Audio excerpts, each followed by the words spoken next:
Hi, this is Shui with a review of the GT Hustle Academy. The GT Cut Academy was a great shoe. Some would say it's better than the GT Cut 3s, but it's it seems like a farish cry from the GT Hustle. Uh, Nothing much reminds me of that shoe.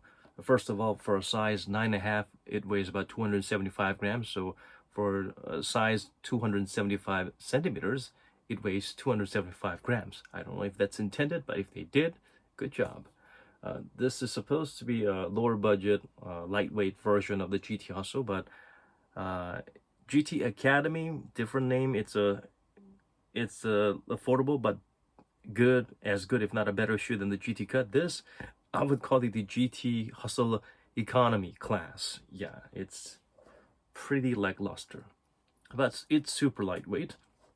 The upper is great. It's like a knit with some plasticky materials interweaved with it.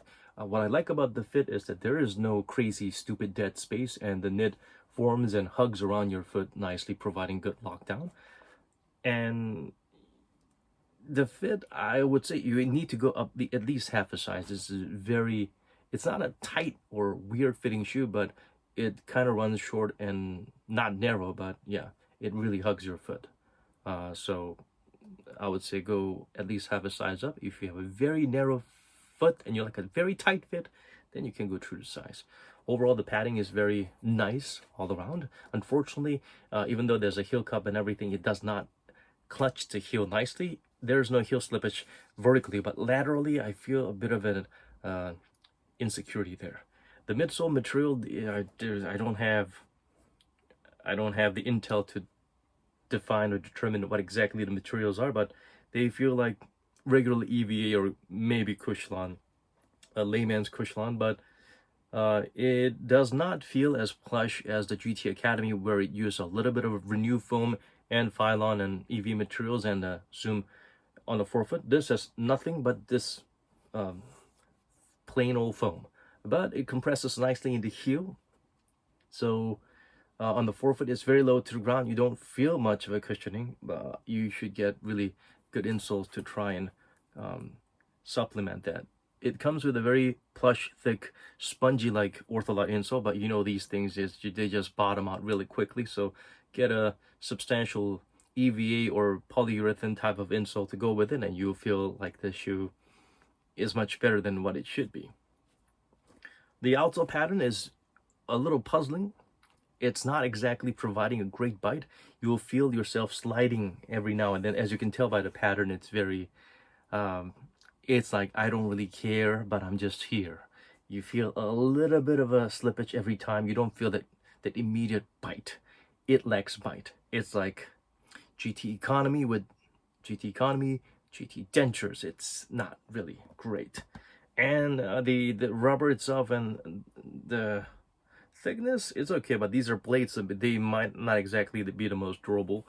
And oh, on the lateral side, it's kind of indented, and even though it looks like it has a nice wide base, this part kind of flinches, and it does not provide that lateral breakage on the lateral side to ensure that you don't roll your ankle over. So not as bad as the LeBron 15s, but only slightly better. It's a little unstable, but of course the forefoot is very low to the ground, so that's definitely a plus if you want stability. The cushioning, it feels like a decent duplicate of the Immortality series, or if you want to consider, if with the right insoles, it feels like minimal heel cushioning and that you can feel, and the forefoot that feels very low to the ground, but not to a certain degree that you actually feel the ground or you feel like there's really nothing there. It's got a slight plushiness on the forefoot. So I would say I could compare this to Book One with a little bit less zoom on the heel, but because it's a Book One, the forefoot has nothing. It makes me just want to burn that shoe because it's crap on the forefoot.